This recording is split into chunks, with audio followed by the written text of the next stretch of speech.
Okay, so just to remind you of what we did last time, we had this discussion of the path integral, how you compute correlation functions, why correlation functions in the path integral automatically become time ordered, and then we had a discussion of how you would do perturbation theory, and we showed that you get the same Feynman diagram expansion that you would get using Wick's theorem.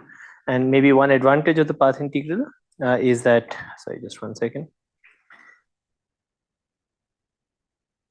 In the canonical formalism, we had to work a little bit to show that, if you computed the interaction picture and you computed time ordered product of all the interaction picture fields and put e to the I with the S matrix divided by the S vacuum to vacuum S matrix, that would give you the correct correlation function of Heisenberg operators. This kind of came out automatically, in the path integral. We didn't have to, okay, it wasn't that different a derivation. But if you do perturbation theory in the path integral, you kind of automatically get this formula. Yeah. So are all of you comfortable with this? Or? Okay. Okay. Good. So then I want to discuss, scalar electrodynamics. Unfortunately, since today is the last lecture, and in fact, I don't want to go, very long.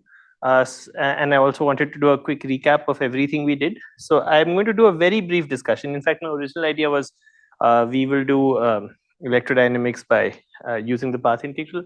And there's some subtlety in deriving the propagator of the gauge field. But given that we don't have time, I'm just going to state what the result is.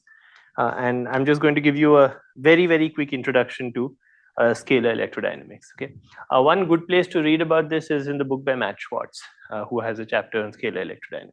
Okay. So I'm going to start by discussing the free vector field. Okay, the free Maxwell theory. Now, there's something already different in this theory compared to everything we've done so far. Which is that the dynamical field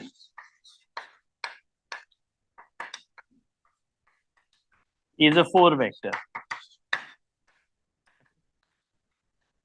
which we denote by a mu of x, and this a mu of x in fact is the same vector potential you've already seen in classical electrodynamics. Okay, so the dynamical field is a 4 vector, which is a mu of x, but it's a, so what it does is it's a more precisely it's a 4 vector valued function, right, of coordinates, right? So there's a 4 vector that goes in here. These are the coordinates, and the fact that at every value of the coordinates it assigns you a 4 vector. Okay, when we formulate electrodynamics, if you've looked at classical electrodynamics, it's often formulated in terms of the electric and the magnetic field, because the electric and the magnetic field are kind of what are physical, what we measure. Okay. However, it's convenient when you're doing a slightly more sophisticated analysis. By the way, we could formulate everything in terms of the electric and the magnetic field. To instead consider the Maxwell tensor, which is okay. So this is the fundamental object that appears in all discussions when you do quantum field theory.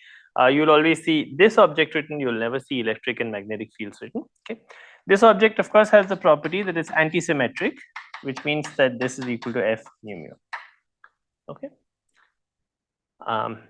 Okay. So this, is a fun, and this is not different from what you've seen as the electric field. And let me try and get my sign conventions right. I might today be in. So the sign conventions we're using for quantum field theory are slightly different from the sign conventions that are usually used in electrodynamics, because the sign convention we are using in our QFT course has been 1 minus 1 minus 1 minus 1. Okay, that the metric is this form. Usually, when you do electrodynamics, you often work with a sign convention which is minus 1 1 1 1. Okay.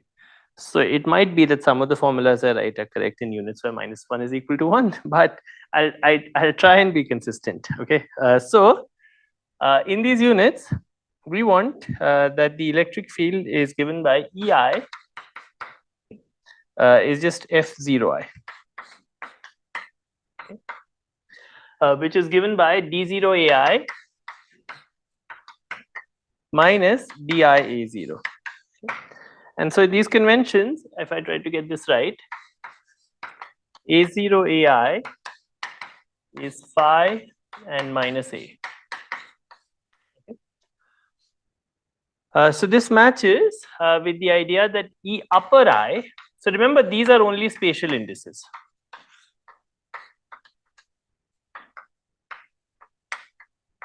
Okay, so this is E lower I. So if you look at E upper I, it has a minus sign, and therefore you get E upper I is minus 1 second.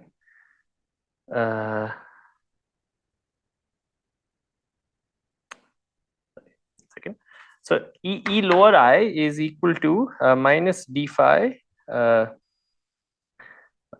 hope I didn't already get my sign conventions wrong. 1 second, guys. Yeah, no, I think it's okay. So you get minus dAI minus dA by dt. Sorry, 1 second. Maybe I need a minus sign already. Sorry.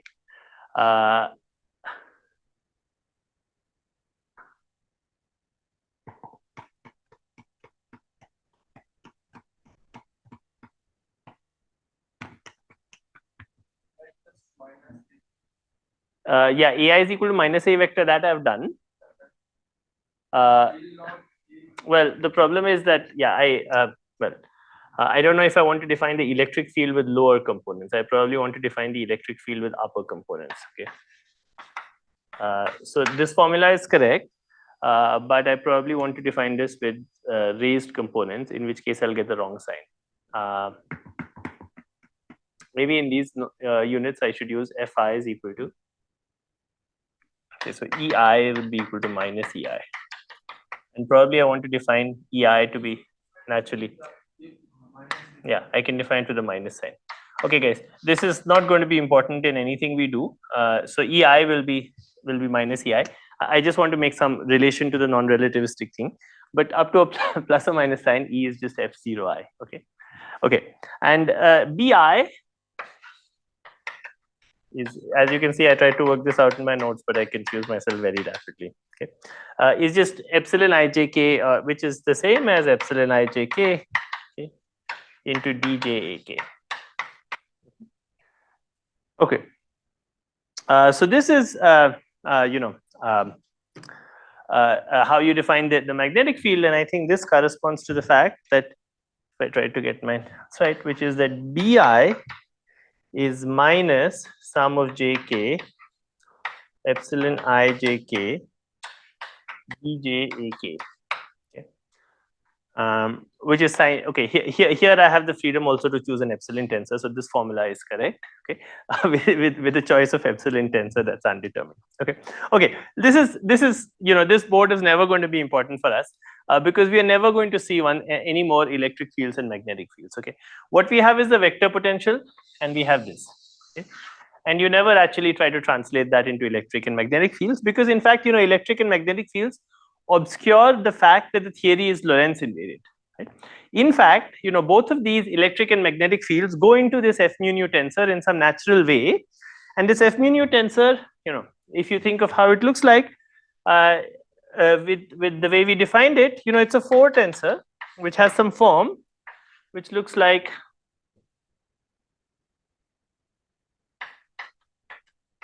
0, E1, E2, E3 minus E1 minus E2 minus E3, 0 minus B3, B2, okay.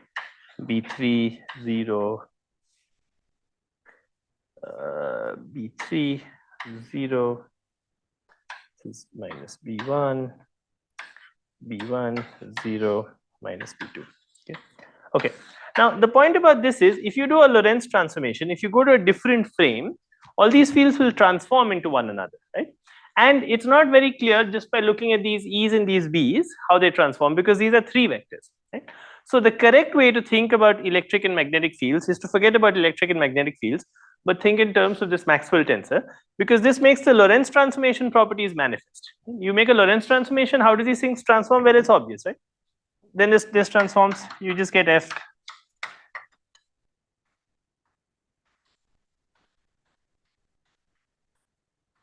And so, but these are just the Lorentz matrices. Okay, that's why it's very rare that you will see in a QFT textbook any discussion of E and B, and it's why it's also so hard for me to work out these signs, because you never actually use these signs in anything. Okay, good. Now you're already familiar with something, which is the fact that this if you wanted, so whenever we write down a Lagrangian, we are about to write down a Lagrangian. That Lagrangian will be written in terms of this Maxwell tensor. Okay? Now this Maxwell tensor has a property that F mu nu is invariant under a class of transformations which are gauge transformations. Okay? So F mu nu is really something that's physical. Right?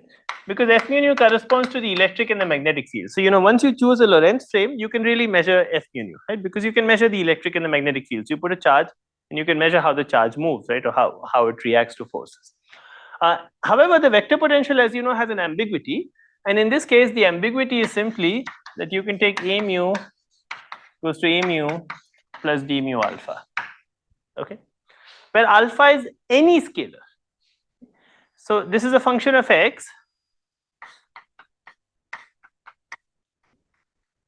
And if you take any such scalar, then you will see that d mu a nu goes to d mu a nu plus d mu alpha of x. On the other hand, d nu a mu goes to d nu a mu plus I wanted the mu here and the nu here, but the whole point is that these partial derivatives commute. Okay, and you see here the partial derivatives just commute, and therefore d mu a nu minus d nu a mu goes to d mu a nu minus d nu a mu. Okay, so the Maxwell tensor doesn't change at all if you make any such gauge transformation. It's a property of the fact that it's written in this way, right? It's this anti-symmetrized action of a derivative on a 4 vector. Sometimes, if you were to do QFT2, you would find that there are other kinds of gauge fields, which transform under what are called non-abelian gauge transformations, in which case the Maxwell tensor is covariant under those gauge transformations. It's not that it doesn't change, but it changes in some nice way. But the kind of theory we are considering today, which is just electrodynamics coupled to some matter, has this property that the Maxwell tensor is in fact invariant under gauge transformations. Okay, is this clear? Okay, good. Now let me say something about this, which is an important part of the philosophy. Okay. Sometimes people say, sometimes this is called a gauge symmetry. Okay.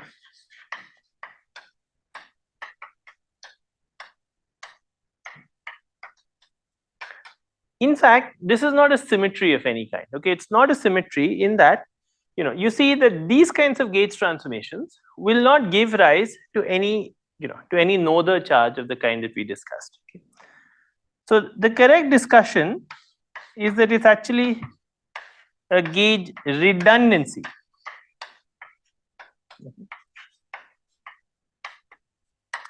And I'll explain in a minute, that there is a not in a minute, but when we come to the end of this discussion, that there is a part of this symmetry, which is important, and in fact that part is a part where you take this alpha to be just a constant.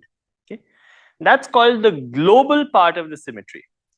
But most of the symmetry, which is most functions are not constant everywhere, and so most of the symmetry in fact corresponds to a redundancy in description, in that it corresponds to not a symmetry, but rather saying that this field is physically the same as this field. So I'm choosing a highly redundant description, which is where I'm saying that I have one configuration, but this configuration is the same as this other configuration. Notice that is different from what I say when I say I have a symmetry. When I say I have a symmetry, if I look at this chalk, it has a symmetry, which means the chalk is like this. If I rotate it, it looks the same. But that doesn't mean that this configuration and the configuration when you rotate it are the same. They are distinct configurations with the same physical properties. Okay, what we have here is that these are not distinct configurations with the same physical properties. There are not different states that correspond to a mu and a mu plus d mu alpha. There's only one state, right? A mu and a mu plus d mu alpha correspond to the same state, but we are choosing a description which is redundant. Okay, so do you understand the distinction between gauge symmetries and symmetries and redundancies? Hi, sorry, this is not clear to me. Why there should be? Why there should be gauge symmetry? So there's no gauge symmetry in nature because there is no symmetry, right? This is a redundancy in description. So you might want to ask, why do we choose to write down our field theories with a redundancy in description? Why don't we just say, I'll write down a field theory by choosing, some slice, by choosing some, and you could, but the reason we choose to write down things is that, to write, when we want to write down a local quantum field theory, okay, so local unitary UFTs, okay, with spin 1 particles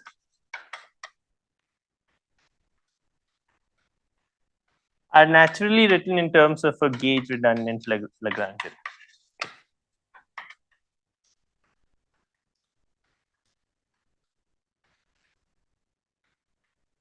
Of a gauge redundant Lagrangian.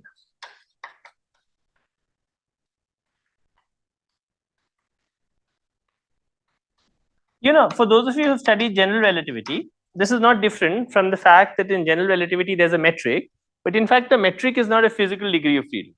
If you think of the metric as something that's observable, you run into lots of trouble. And in fact, Einstein himself ran into a lot of trouble, and for many years he wrote, he had this wrong argument which is called the Einstein hole argument that you can go and read about, which is, he said there can be no geometric theory of gravity. Why can't there be a geometric theory of gravity? Because you can never determine the metric, because let's say, imagine you have space-time and you make a hole in space-time, or you cut out a hole in space-time. I can do some diffeomorphism to change the metric in the hole while keeping the metric outside the same. And such a diffeomorphism will also satisfy the same equations of motion that the earlier metric satisfied. And therefore, the theory can never determine the metric uniquely. And that's true. The theory can never determine the metric uniquely. But we realize that in fact these different metrics are in fact physically the same. Okay, so there's just a redundancy in description. So it is convenient for us to use the metric as some intermediate quantity, because when we want to write down various quantities like the Ricci scalar and so on, we could say, well, I'll write everything in terms of exactly diffeomorphism invariant quantities. And you could say, when I give you the Schwarzschild geometry, I won't tell you, what the metric is. Rather, I'll try and specify everything in terms of diffeomorphism invariant quantities. And I'll go to conformal infinity and I'll tell you what the Ricci scalar is at every point from geodesics, and you could do that. It would just be a highly inconvenient way of giving the same information. Okay, so it's the same thing here. When we want to write down a Lagrangian which has a local field, which is a function, you can't write a Lagrangian just in terms of something that's gauge invariant like this f mu nu. So you have to allow variables the fundamental degrees of freedom to have this redundancy. And that's the only way we know of writing down Lagrangians with spin 1 particles. The gauge invariance helps us to manifest. Yes, sure. So when I said spin 1, the fact that it's Lorentz invariant is implicit in that. Yeah. So when you want to write down a Lorentz invariant local unitary quantum field theory, you use gauge redundant. Okay? So you use this gauge redundant description. Now there is a symmetry here. Okay, as we discussed also at the beginning, there is a symmetry here, but that's the only part which is a symmetry is the part which corresponds to constant alpha. Okay, so the symmetry only corresponds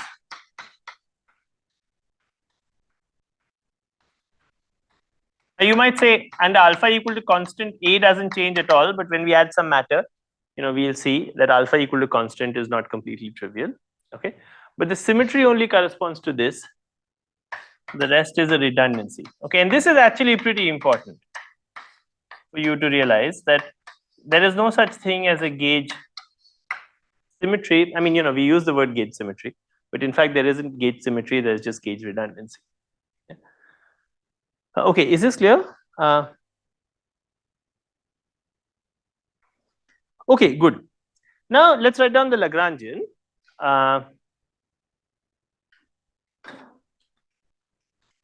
So in fact, we know what the Lagrangian of quantum electrodynamics is.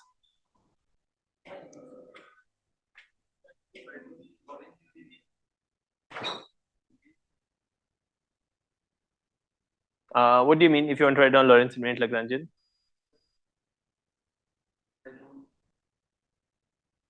Well, right now everything is Lorentz invariant. Maybe let me say a little bit more and you can ask your question again. Yeah. So let's write down Lagrangian density, and the natural Lagrangian density to write down is this. Okay. This Lagrangian density, if you think of what it does, is just half of E squared minus B squared. Okay. So this Lagrangian is hopefully familiar to you from classical electrodynamics, right? Have you seen this Lagrangian before? So this is just a Lagrangian that you see in classical electrodynamics. In classical electrodynamics, this Lagrangian is never very useful because we don't derive Maxwell's equations by starting with the Lagrangian. Okay, but now the way we've been doing field theory, everything is reliant on writing down Lagrangian, and so we've written down this Lagrangian. Okay. In fact, going to the Hamiltonian for this Lagrangian is not very trivial. Okay.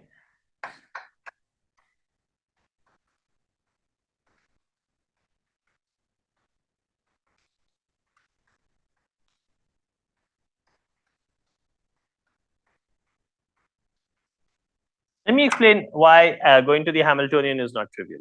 Okay.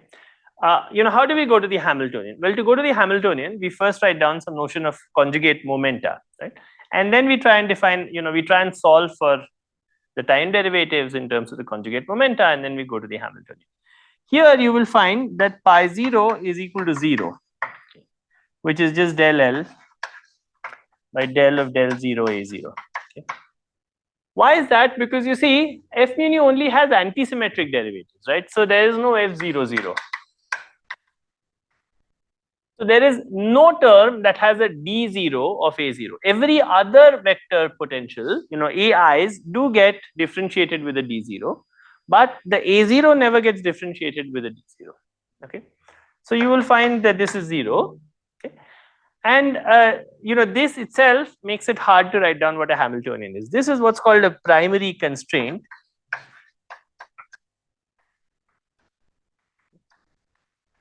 And if you want to read about this, there's some very beautiful lectures by Dirac on they're called 4 lectures on quantum mechanics, where it's explained how you can quantize this system.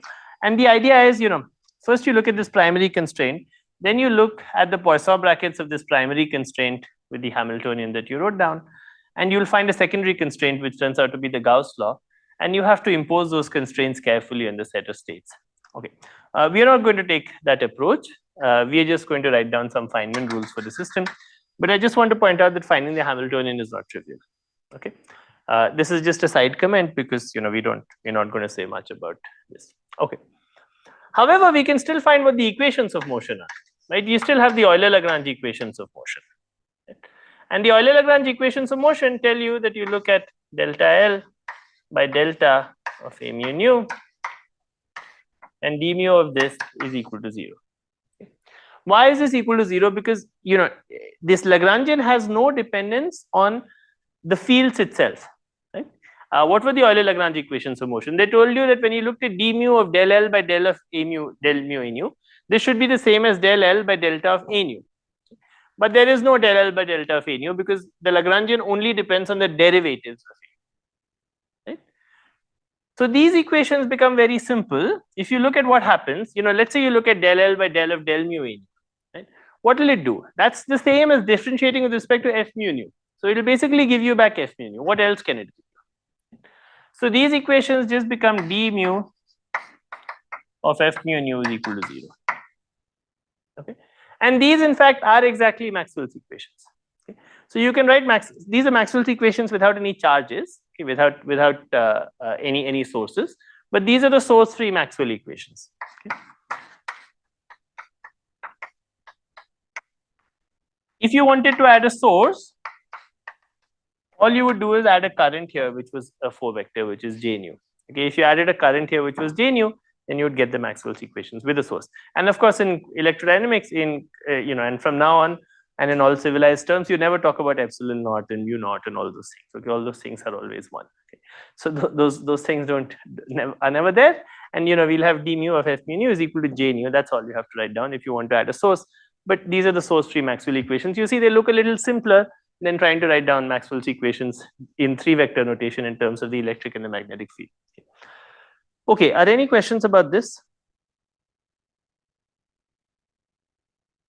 Okay, now let's write down what these equations are in momentum space. Okay, so let's say we want to solve these equations for the vector potential. Okay, we want to solve the equations for the vector potential. So right now we don't have any source. Okay, so let's see what they would. So one way, of course, to solve the equations is to go to momentum space. Okay, so if you go to momentum space, what would these equations look like? Well, they would look like k mu a nu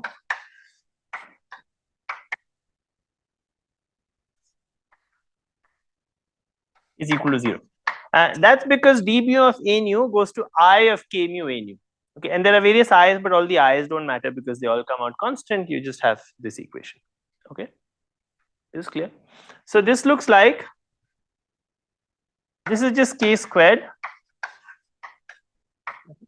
minus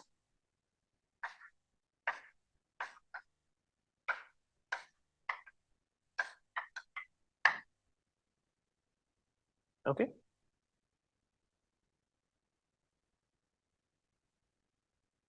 Okay, now you see the first problem is that you can't solve these equations uniquely.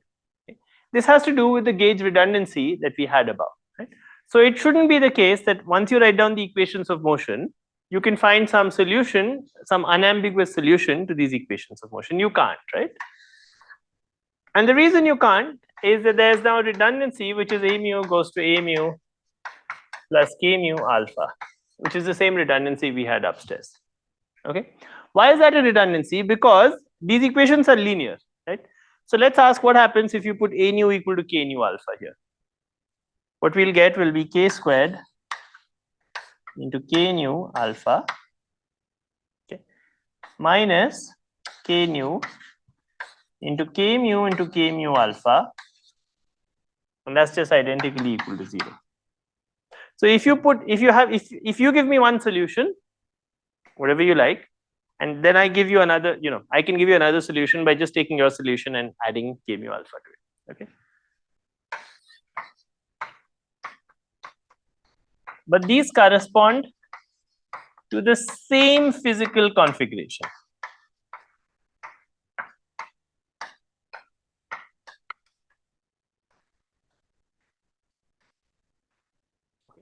So k mu and k mu, a mu and a mu plus k mu alpha correspond to the identical physical configuration. These are not different physical configurations. Okay, so this redundancy in description is just the gauge invariance that we saw upstairs. Okay. Now, how do we fix this redundancy? Okay. Well, we fix the redundancy by setting k mu. So we can fix this by choosing a gauge. Okay. What does this mean? This means that I put some additional condition on a mu, and this additional condition in a mu helps me break the redundancy. Why am I allowed to put an additional condition on a mu? Well, I'm allowed to put an additional condition on a mu because I have this invariance in these configurations. So let me, what I'm allowed to say is, well, let me choose some particular representative of all of these configurations. Since they're all the same, it's okay to choose whichever one I like. Now, in fact, this is a slightly subtle statement because as if you go on to QFT2, you will find that, choosing this gauge is not always something for free, especially in non-abelian theories. And there, you'll find that you need to add some ghosts, and you need to be careful about choosing the gauge, because you need to be careful about how that fixes, affects the measure of the path integral and so on. But in what we are doing, things are very simple, and we don't have to worry about this. And so there are many ways, many possible gauges you can choose. One possibility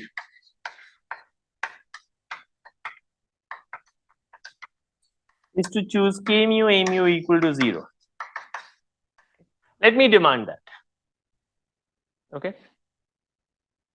So this is just a condition that I'm imposing on the equations. If I impose these conditions, what happens to this equation? Well, it tells you that k mu dot a mu is equal to 0. So this term goes away. Okay. So what does the equation become? It becomes k squared into a nu is equal to 0. That suggests a nu is equal to 0, which is bad. We don't want that. So of course the possibility is this implies k squared is equal to 0. Okay. So it tells you that these solutions a nu have support in Fourier space only on light-like momenta.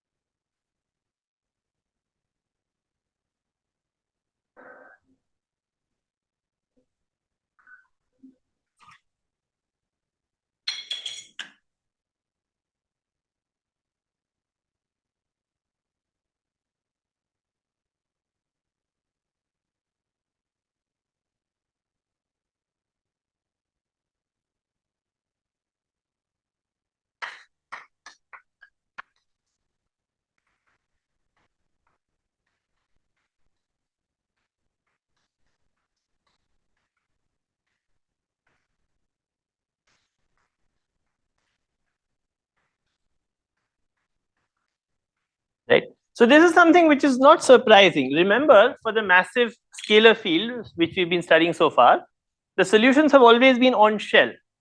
This is a reflection of the fact that the photon is massless.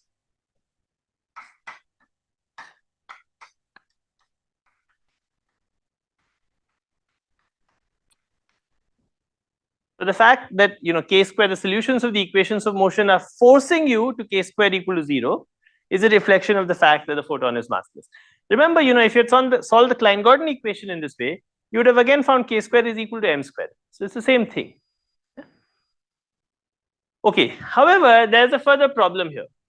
Okay. So is this clear, by the way, what we said here? Okay. The problem is, however, we imposed a gauge condition which was k mu dot a mu is equal to 0. But now we found that the equations of motion have k squared equal to 0. Okay.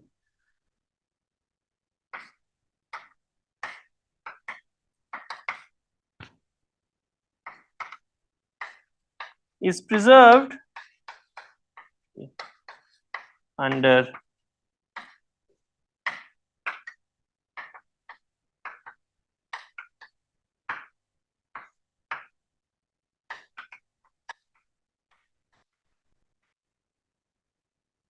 okay. So we have an additional problem, right? And why is that preserved? It's preserved because if I have k mu a mu equal to 0, then I take a mu goes to a mu. You see, why was I fixing gauge? I was fixing gauge because I said, I can take a mu to a mu plus k mu times alpha there, right? And I said, I don't like that redundancy, so let me fix k dot a equal to 0. So if I have that, I can use that to fix alpha. So if you give me one value of alpha, then by fixing k dot a equal to 0, I can use it to solve for alpha. I'll set alpha is equal to k dot a by k squared, and by doing that, I can solve for alpha. Okay, so I can always move to this gauge. However, if you happen to be on the solutions of equations of motion, then you have trouble because this gauge is preserved. Right? So you still need to identify, right? So the solutions are concentrated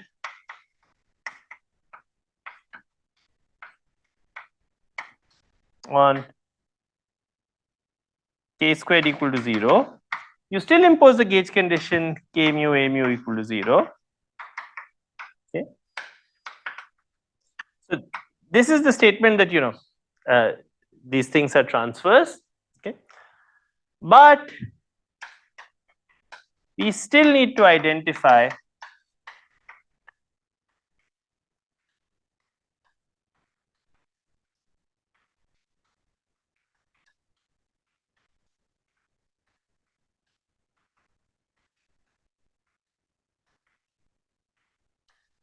okay. So we still need to make this identification. Okay. So in fact, I can use this kind of identification to do something further. I can say that if you want to look at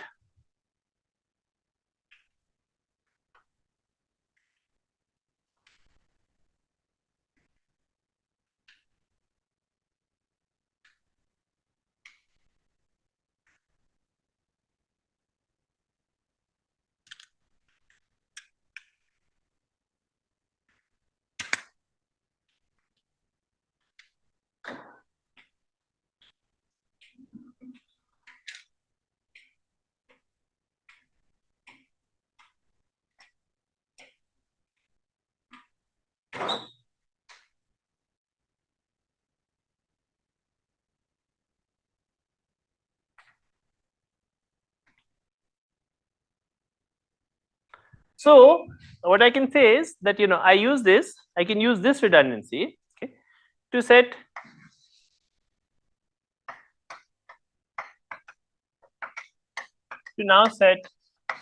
for instance a0 equal to 0. Okay. If you do this, then the solutions that you have, you can say are a mu of x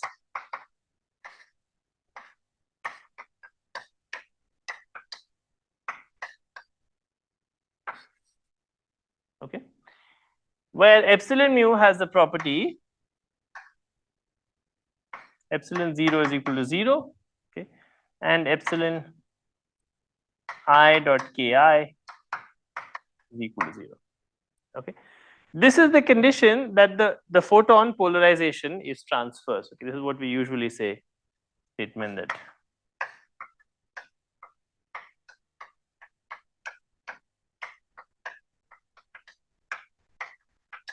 how many such epsilon do there exist for this? For a given ki, how many such epsilon do we have? We have 2, right? And that's because there's one equation, there are 3 epsilons, right? So that sets one of the components to 0. You can choose anything which is perpendicular to these ki's. Okay. There are 2 different polarizations.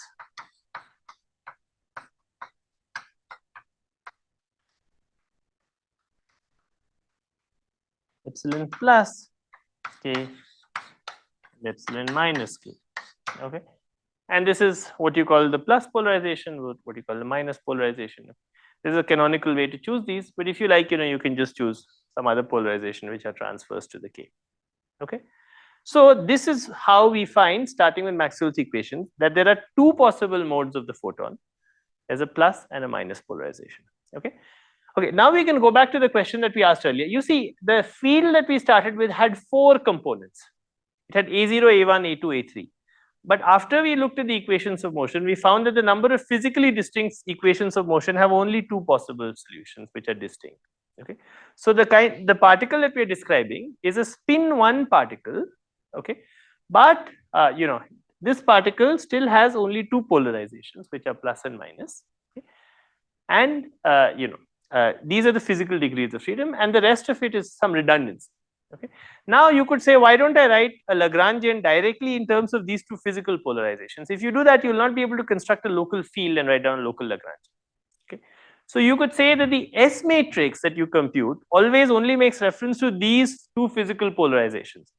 So the S matrix only knows about these polarizations. It doesn't know about this a mu of x everywhere in the bulk. Okay. So if you decide to formulate things only in terms of the S matrix, you could work with these 2 physical polarizations. But if you want to work in terms of a local Lagrangian and make locality manifest, then you have to work in terms of that gauge redundant field. Okay. So that's what I want to say about the 2 polarizations of the photon. Are there any questions about this? Hey, is there some high-level argument, intuitive argument to see why there are only 2 modes? Sorry, for what? So is there an intuitive argument to see that there are only two polarization modes? Why isn't it clear? We found these equations of motion. We had this gauge invariance under a mu goes to a mu plus k mu. I use that to set epsilon 0 equal to 0, right? I can always add the right amount of k nu to, I can use the gauge invariance to set epsilon 0 equal to 0.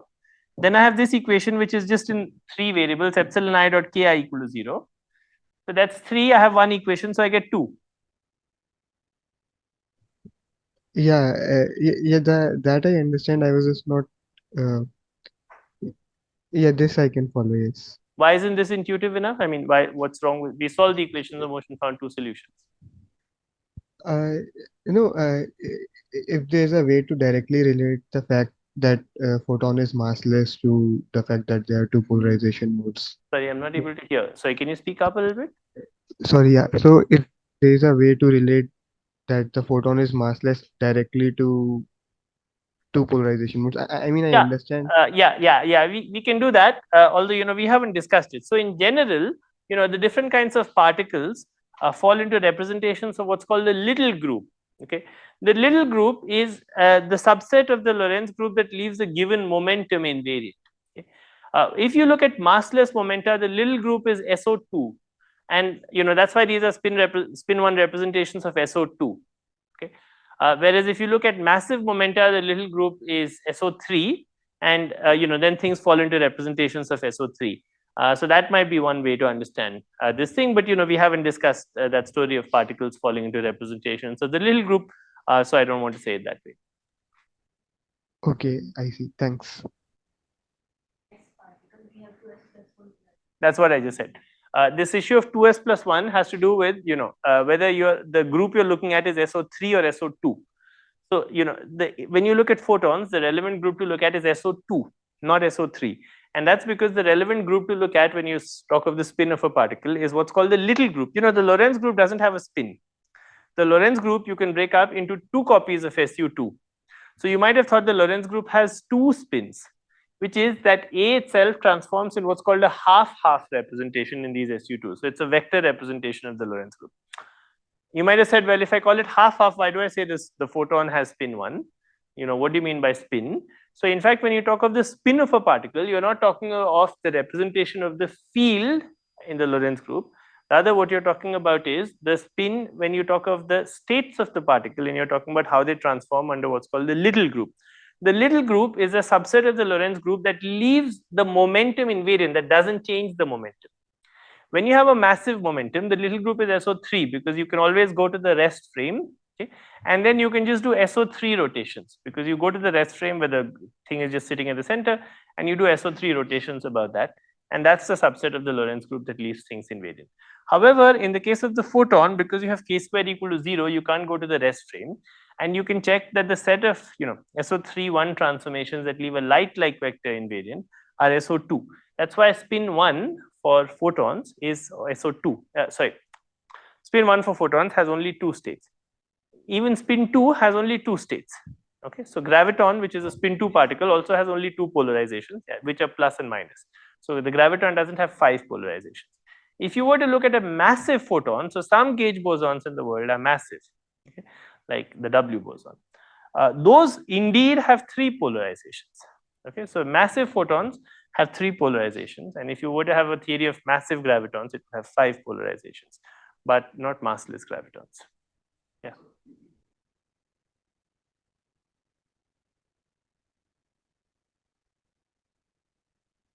What do you mean 3?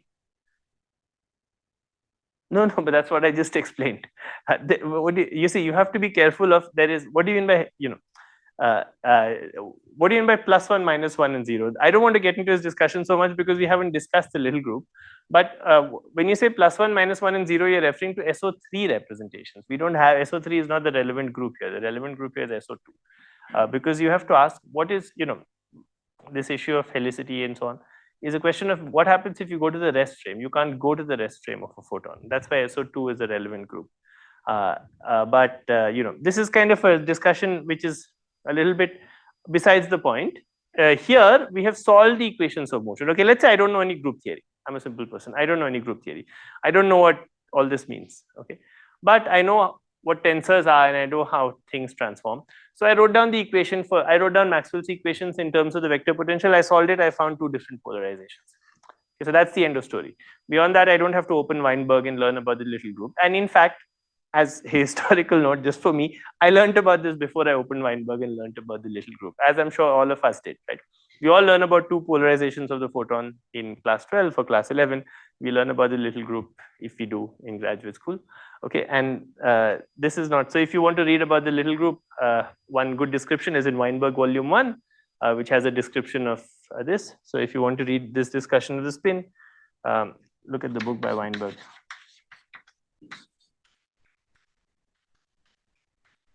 Okay, we'll have a different way of thinking of this thing. Okay, but that's not how we did it. We just solved the equations of motion. We found two polarizations. End of story, right? There's nothing more to say.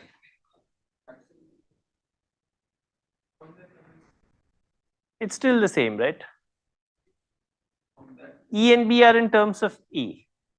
So, you know, it's like saying, of course you can. It's how you're just looking at propagating waves, right? So we always know waves propagate transverse. You know how waves propagate, right? This is what you do in class 12. You have E and B are transverse to each other, then they oscillate, and the momentum is in the third direction. Right? And you can have waves where the polarization rotates this way or the other way. So right? We can see it there also, just by looking at wave solutions of Maxwell equation. But this is all kind of cleaner.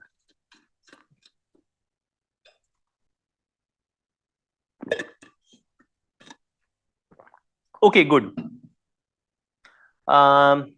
So is this clear so far, what we said? Okay, good. Now, electrodynamics, this free Maxwell theory is kind of a little trivial. It's a little trivial because there's nothing more to say about it. This is it. These are the equations of motion. If you like, we could quantize the theory, but since today we are not going to get into the quantization of the theory, I mean, I'll give you Feynman rules in the end. But what would you find? There are two free particles. So you'll find a Fock space of positive helicity, a Fock space of negative helicity, and that's it. There's nothing more to say. Right? So in this theory by itself is a little boring because it's a completely free theory. Nothing interacts, nothing happens. Okay. Nothing is charged, by the way. Also, there is no charge in this thing because photons are not charged. Okay. Okay. So now however, we know this is not the world. So in the world, we have quantum electrodynamics, and quantum electrodynamics is not this. Okay? Quantum electrodynamics involves taking the Maxwell theory and coupling it to fermionic matter. Okay. However, we haven't discussed fermions, so we are going to discuss a variant of this, which is scalar electrodynamics. Okay.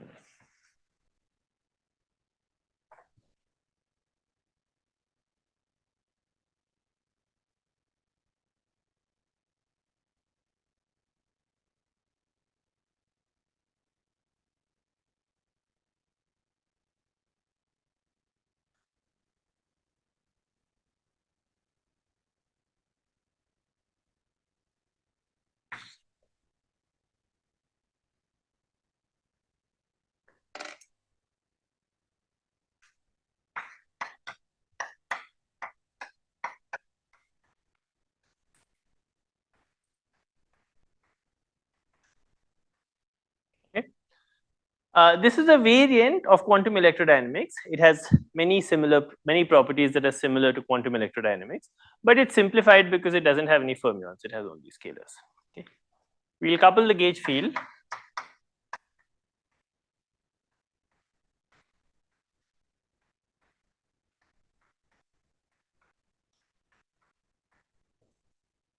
Into complex scalars.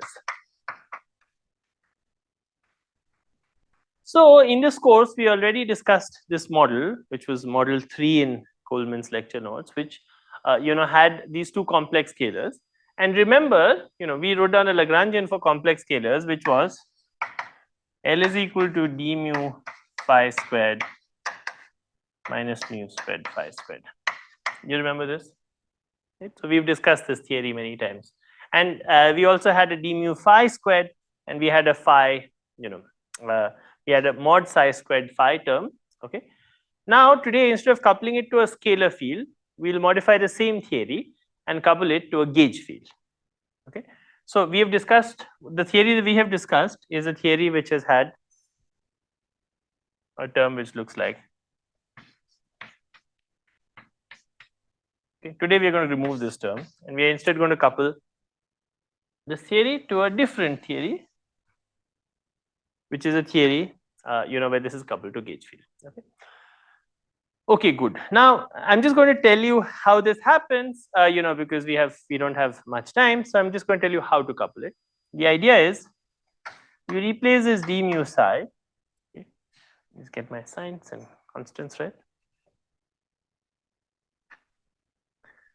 With a d mu psi, okay, which is equal to d mu psi plus I e a mu psi. Okay. So this is called a covariant derivative. Okay, this whole thing is called a gauge covariant derivative. And you see that the Lagrangian now just, so the full Lagrangian is going to be minus 1 by 4 plus half, oh not plus half, plus d mu psi. That's it. That's the full Lagrangian of the theory. Okay. Okay. This Lagrangian also has a redundancy under the same kind of invariance that we have discussed earlier. Okay. So you see what is the redundancy of, and that's in fact the reason to choose this kind of a covariant derivative. Okay. So consider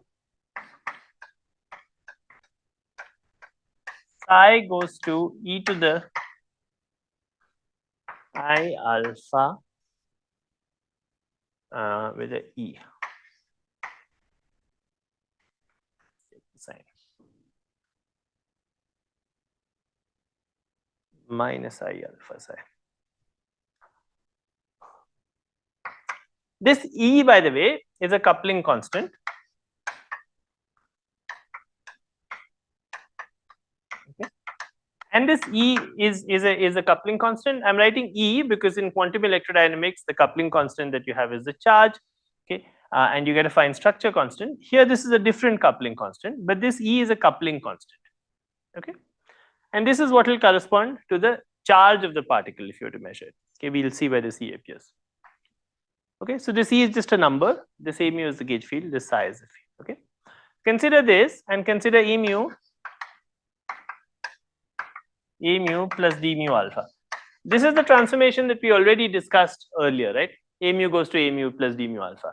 Okay, but now I'm saying when I do a mu plus d mu alpha, I also have to transform this complex scalar field and I have to transform it this way, and the coupling constant e appears here. So what we want to check, we already know that f mu nu square, this part of the Lagrangian is invariant. It doesn't care about what you do with psi, right? Because it only cares about a mu. So this part of the Lagrangian is invariant. What about this psi, right? So what about this term which couples a mu and psi? Okay. So you see d mu psi, let's look at the, goes to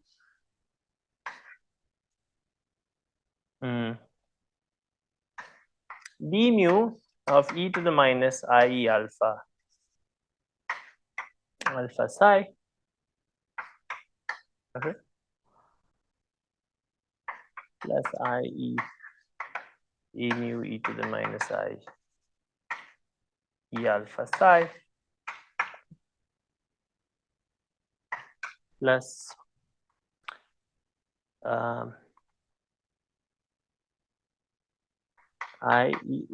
just 1 second, d mu alpha times e to the minus I e alpha psi. Yeah, go on. Yeah, what? Yeah. So see, I'm making a transformation of a mu to a mu plus d mu alpha, and I'm making a transformation of psi to psi e to the minus I e alpha, right? So everywhere I had psi, I wrote psi e to the minus I e alpha, psi e to the minus I e alpha, psi e to the minus I e alpha.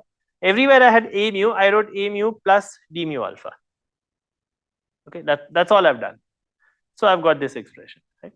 But now, I can simplify this expression a little bit because this d mu acts on this and also on this, right?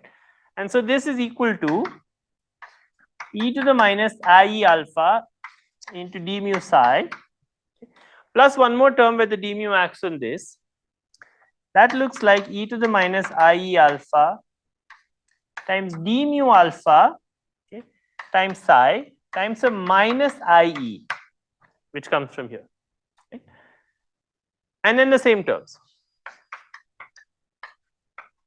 So is there a problem?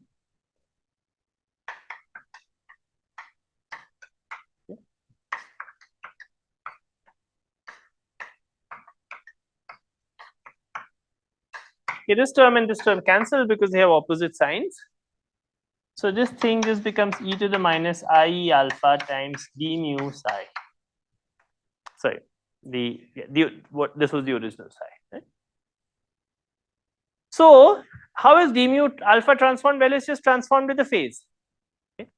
Oh, maybe one thing I should have written is, maybe it was, I don't know if it was obvious. That's mod of d mu psi squared, right?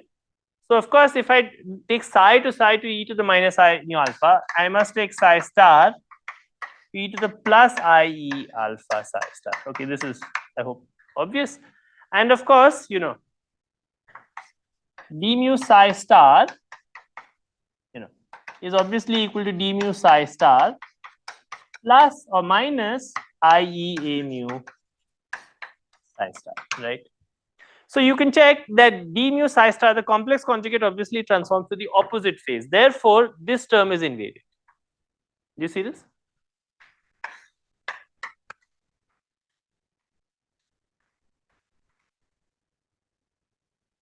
Okay. So the whole transformation, the whole Lagrangian, we see is now invariant if I take a mu to a mu plus d mu alpha, but I also take psi to e to the minus I alpha psi. Right?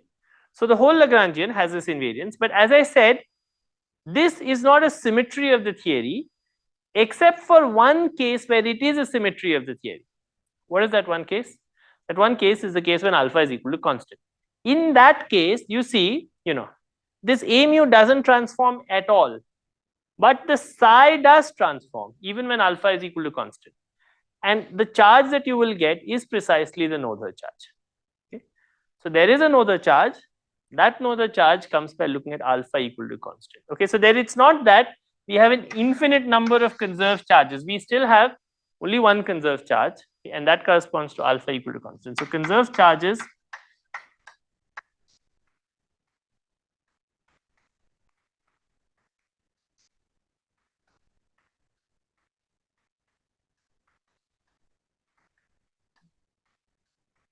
okay. Okay, so there's only one conserved charge. There's no infinity of conserved charges. Okay, the rest of it is a redundancy in description. There's a symmetry, but the symmetry is the global part of the gauge transformation. Okay, the symmetry, and this is very important. You should remember this always.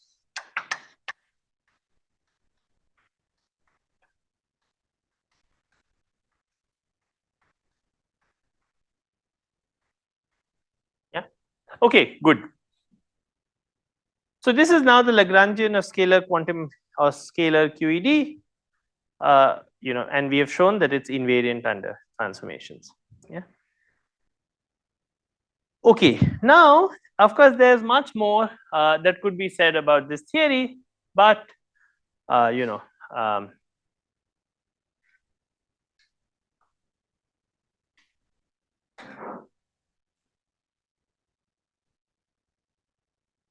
what I want to do now is just write down the Feynman rules for this theory.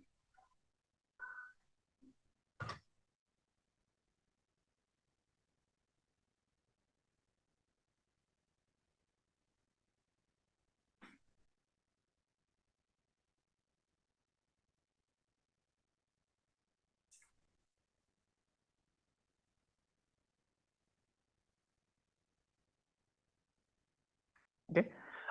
Let's just expand out the Lagrangian and hopefully the Feynman rules will become clear. There's one subtlety in the Feynman rules that unfortunately we don't have time to deal with completely, but let's just expand out that Lagrangian a little bit, okay? So L is equal to minus 1 by 4 F mu nu F mu nu. That is just there. Plus d mu psi Okay,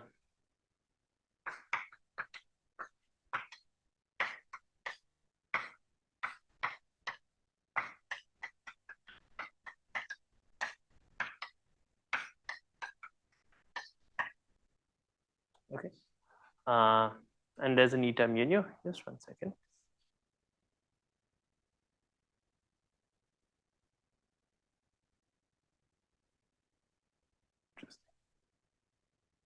Yeah. Okay. So you have this term. Okay. So you expand it out. So you get minus 1/4 f mu nu. Okay. Plus d mu psi mod squared. This is the term that we had anyway. Okay. Then you get minus I a mu psi star d mu psi. That comes from this term and this term.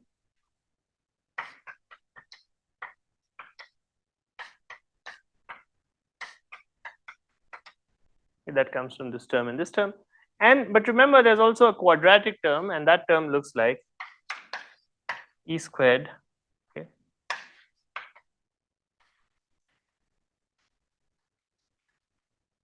I was not careful about the indices, but I should really have written. Okay. Okay. And of course, there's a minus mu square psi square, but that just goes to the right.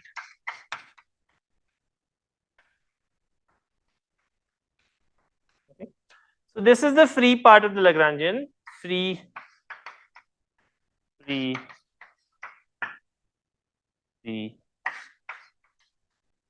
And these terms are all interactions. Okay, so there are lots of interaction vertices. There's this one, there's this one, there's this one. Okay. Okay.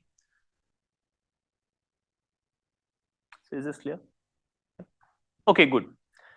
Now we want to write down the Feynman rules for this. As I said, we are going to do this fast rather than trying to do it in a very systematic way. Let me first point out why there is an issue in writing down the Feynman rules for this. Okay. You see, what are the so there are some interaction vertices we can write down, but the first thing we need is what is the propagator for the gauge field. Okay. Now, what is the propagator? As we've discussed now using path integrals and also in the canonical formalism, the propagator is always the inverse of this part, okay, with the right I epsilon prescription. Right? Sorry, this should have been mu. Okay, let's see what this part is. Right? What is this part doing? So in momentum space, right? So is there a question? Yeah. In momentum space, what this part is doing is, as I said, k mu a nu minus k nu a nu into k mu a nu minus k nu a mu. Okay. And so we can just, I'm just writing down this part. By the way, I'm not being careful about i's because we are going, I'll give you the right I sign, but up to i's, this is what this part is. Okay. And so you can expand it out. So you'll get k mu, okay, into a nu from here. Okay. Then you'll get one term which will look like minus k mu a nu k nu a nu. You'll get another term which will look like minus k nu a nu k mu a nu. Okay, and then there's another term which will look like plus k squared a mu a mu. Okay, so there's a factor of 2 here, but up to a factor of 2, this term is the same as this term, and this term is the same as this term, right?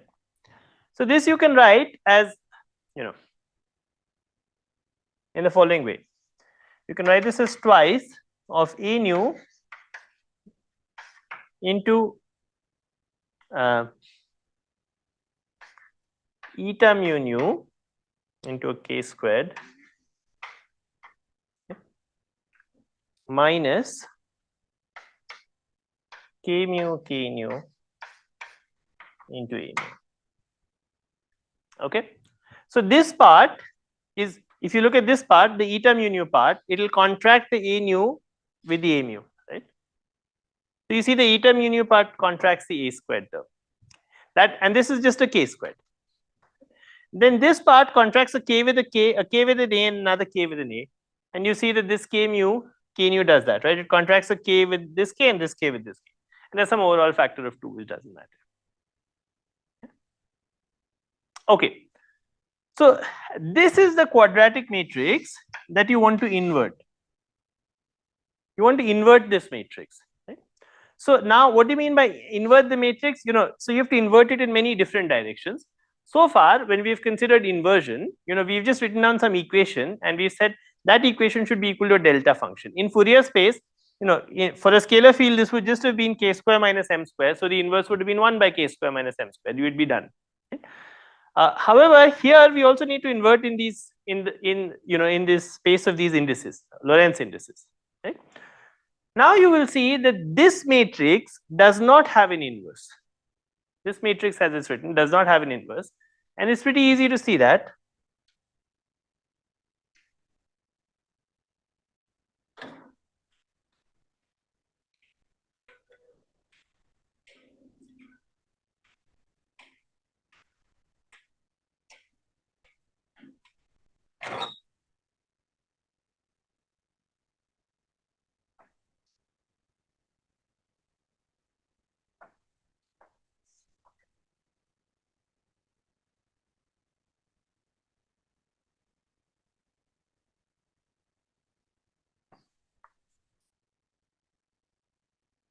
And the reason it doesn't have an inverse is if I call that matrix T mu nu and I act on K nu with it. Let's take that matrix and let's act on K nu with it. There's T mu nu.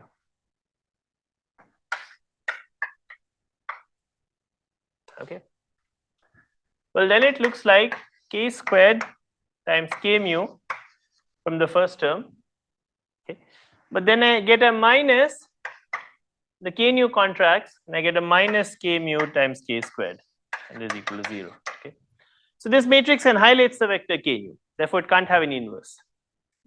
We shouldn't be surprised. Why? Because the propagator is what tells us how the system responds to a source. Right? But there cannot be a unique solution to how A nu responds to a source. If there was such a solution, we would lose the gauge redundancy of the system. Right? So the fact that the vector potential has a gauge redundancy tells you that it cannot be that given a source you can write down a unique vector potential. So that's why it's not surprising that you can't find a propagator. Okay. So we see here that this matrix can't have an inverse. Therefore, the propagator is not unique. Okay. Okay. Now I'm not going to tell you how to solve this problem because we don't have time to write down a solution in detail. I'm just going to tell you what the answer is. It turns out that the answer is you can pick a gauge for the propagator. Just like we picked a gauge, to solve the equations of motion, you can pick a gauge, and once you pick a gauge, then you are able to get an answer for the propagator. I'll just tell you what the answer is, okay, and I'll show you where the gauge parameter is. Okay?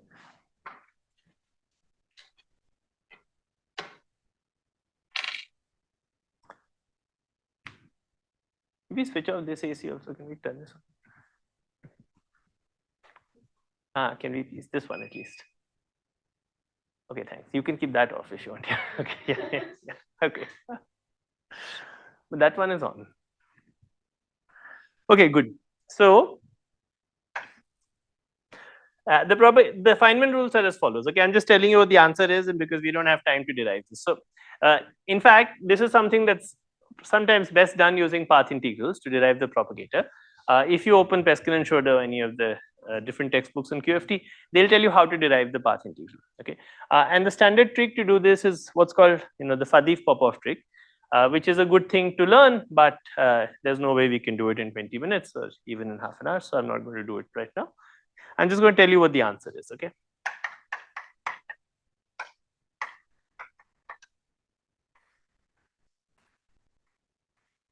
One minus some, let's call this parameter A.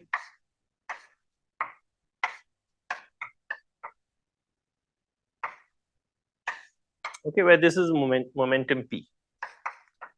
Notice this propagator has two legs on both sides, and these legs have tensor indices, and you have to contract the tensor indices with this guy, this tensor. Okay, this tensor has this parameter A, which is a free parameter. Okay, so you can set this. The answers do not depend on A.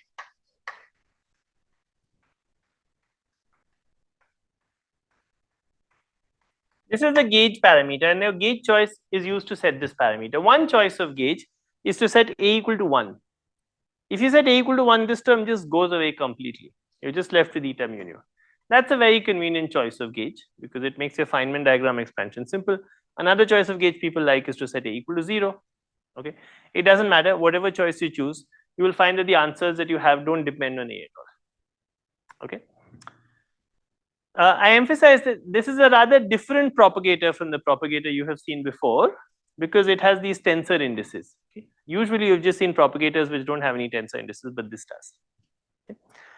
Okay, then we have this propagator, but this is kind of trivial. This is the same propagator as we had previously. Let me say one more thing. Notice also the sign that we have here. Okay, the sign that we have here is correct for the spatial components, okay, but it gives you minus I for the time components. Okay, so there is there's a minus I here where there's an I here, and that's because the time component kind of doesn't propagate. It's a fake degree of freedom. Okay, so you don't care about the fact there's a minus sign there, but the spatial, what I'm saying is rough, but this is what the propagator looks like, but there's a minus I here as opposed to a plus I. Okay, okay, good. This is the propagator for the mass, mu squared propagator for the field. Okay, and so these are the two propagators in scalar quantum electrodynamics. Then there are two interaction vertices. This is one interaction vertex. This is the same formula, same formalism. Remember, when we wrote down the Feynman rules for this theory coupled to a scalar, we had these arrows and these things. Okay, so I'll mark the momenta to be all ingoing so that it looks like, maybe you can call this whatever you like, but it looks like one nucleon going in. Okay, another. So there's a nucleon and anti-nucleon, and they annihilate. Okay, but in this case, the photon is also going in. So let's call this P3. Okay, okay, what is this guy going to be? Any guesses?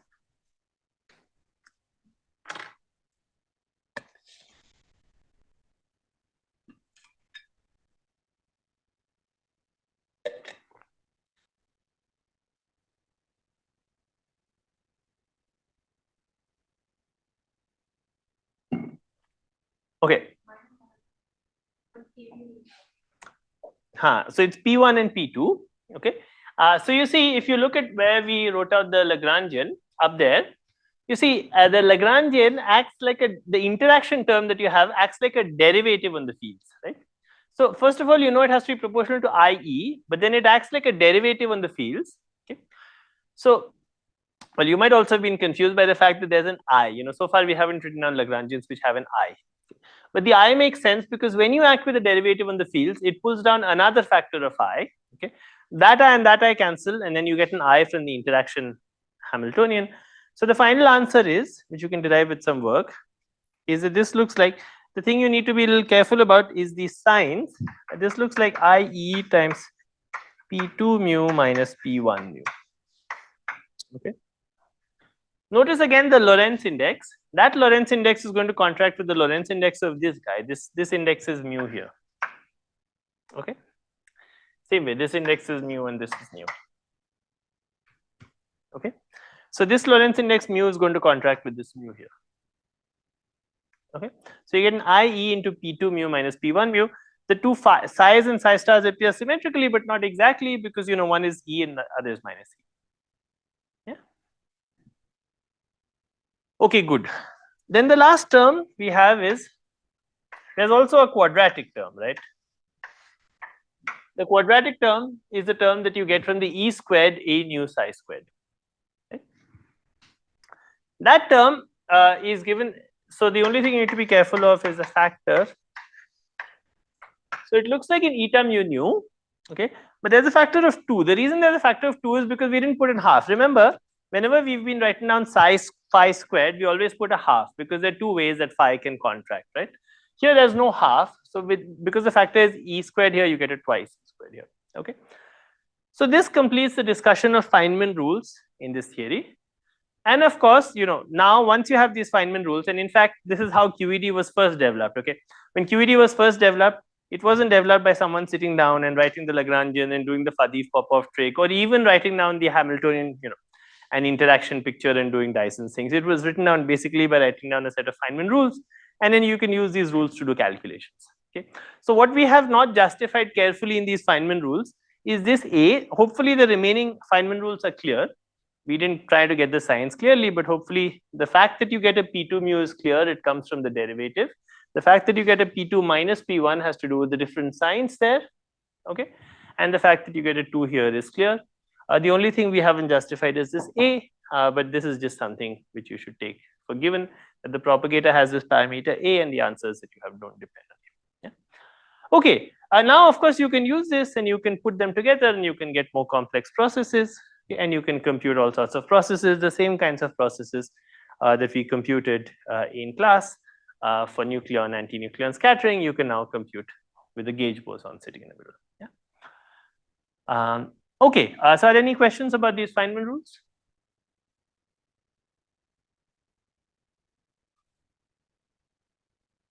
Okay.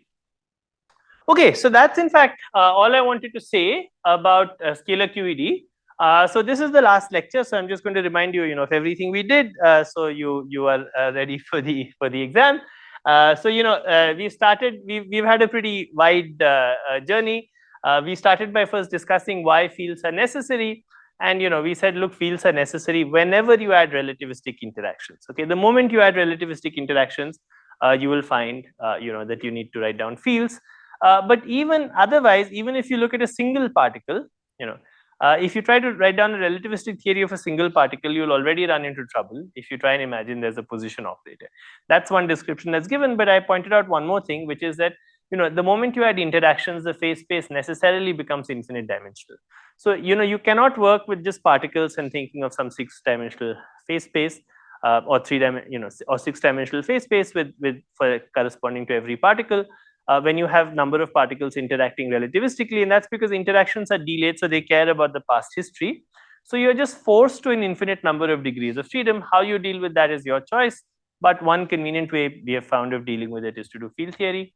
After that, we've discussed the quantization of the field. We spent a lot of time discussing the quantization of the free field. Then we discussed perturbation. We've discussed symmetries. We've discussed Noether's theorem. We discussed perturbation theory. Perturbation theory, in a sense, was, as I said, historically, was an effort to systematize these kinds of Feynman rules. Okay, these kinds of Feynman rules, in the end, as you also see in this lecture, are in the end easy to write down and work with. Okay? If I just gave you these Feynman rules, I said, no, don't care where they came from. These are the Feynman rules. You could already start putting them together and calculating various processes. And this is indeed historically how things were done. Of course, we didn't take the historical route. We didn't start with Feynman rules, but we tried to derive the Feynman rules systematically. And so hopefully now you have an understanding of that. And so we had this discussion just by first deriving. And in fact, we took a lot of time to do that because we looked at Feynman rules in the free theory. And after that, we said, well, once you go and you try and look at the full theory, then these Feynman rules that we derived in the free theory we derived by not being very careful about what the in and out states weren't quite right. You have to be careful about what the vacuum is. And then we derived the formula for how you do perturbation theory for correlation functions of Heisenberg operators, how that involves inserting the S matrix in correlation functions of interaction picture fields and dividing by the vacuum amplitude of the S matrix between the naive vacuum. And then we looked at the LSZ reduction formula. We've looked at some formal developments there, the Chilen-Lemon spectral representation theorem. We spent some time on renormalization, and discussing how when you compute one loop processes, you find that you have to be careful about what are the parameters that you put into the theory. And if you imagine that the parameters that appear in the Lagrangian are the parameters that you measure, you would run into trouble. You have to be careful of the fact that the parameters you put into the Lagrangian are some UV parameters, which are not quite the same as the parameters you might measure. But once you're careful of that fact, we showed how you can get systematic results. We've done this in several different examples. And then, we discussed a Wilsonian perspective on renormalization very briefly, how the renormalization group goes. We also spent some time on path integrals. Path integrals in the end are a convenient way to get perturbation theory. In some set of QFT courses, the field is introduced by starting with a path integral and saying, the path, because it gives you a quicker route to get to Feynman diagrams. So if you just wanted to, get to Feynman diagrams as soon as possible, it might be convenient to start with a path integral and just go into Feynman diagrams. You wouldn't have to go through this rigmarole of saying, let's do the free theory and the free vacuum, and then we'll be careful of what the interacting vacuum is and so on. But the path integral also has this advantage. It also gives you insight, but it also has some disadvantages because it doesn't give you a sense of how the Hilbert space is. It doesn't give you a sense of how unitarity works. So unitarity is not manifest in the path integral. The fact that all this evolution is coming from some kind of a Hermitian evolution of a time evolution with a Hermitian operator is not manifest. The LSZ formula is not manifest. You can compute correlation functions, but the fact that there's an S matrix which corresponds to the residue of the pole of these correlation functions is not easy to see in the path integral. But of course, there are advantages. So you should use whichever approach you find convenient. And then, we should have spent some more time discussing applications of the path integral to electrodynamics. But at least this is a very quick introduction to electrodynamics and how you can couple it to matter and get an interacting theory. Yeah. Okay, so that's all we're going to discuss. And if you have any questions, we can deal with them now. Otherwise, I'll see you all at the exam.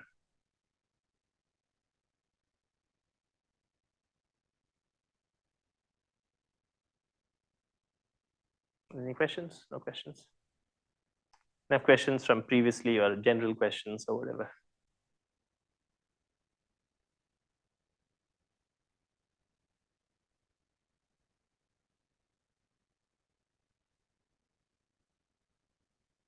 Okay, fine. So let's stop. We'll do the exam on May 1st. The ground rules for the exam are that the exam is open book plus your notes. Okay, so you can get your notes and you can get one book. It's not open all books. Okay, so you choose which book you like, whichever book you've been studying from, but you're allowed to get one book.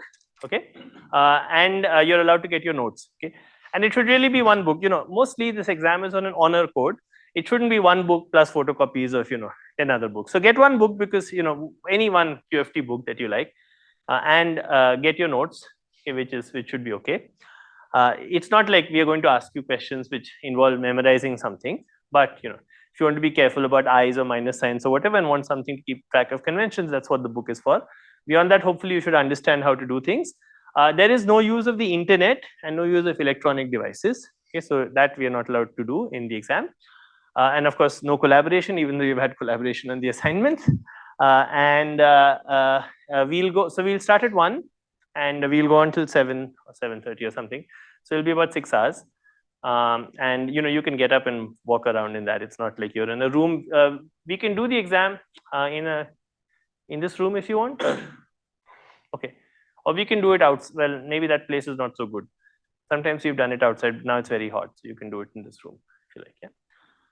Okay, good. So are there any other questions about the exam or the logistics of the exam? So maybe yeah. it's good for everyone, right? So what about the remote participants? Because I will be giving. Sorry, what about virtual participants, people who are not in Bangalore? Yeah. Yeah, can you write to Manish actually? So we'll coordinate this. What we need is do you have a faculty mentor or someone at your home institution? I have my advisor. Good, very good. So just tell Manish the name of the advisor. Just email me and Manish with the name of the advisor. This is also true for others who are listening virtually. Please email us with the name of your advisor at your home institution. So we'll send them the exam, and you'll have to coordinate with them to book a room and find a place to sit and do the exam. Okay. So please try and do that. We have a few days, about a week. So please, and I'll email the exam to your advisor on May 1st morning, and they can print it out. Yeah. Yeah. Okay. So please, if you're listening to this and you've been participating virtually in the course, please just email us with details of someone responsible at your home institution who can conduct the exam.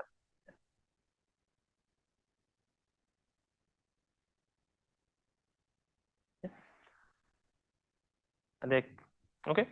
Okay, good. Are you asking about the iPad? The iPad is not allowed. So because if yeah, so you'll have to print something. Yeah.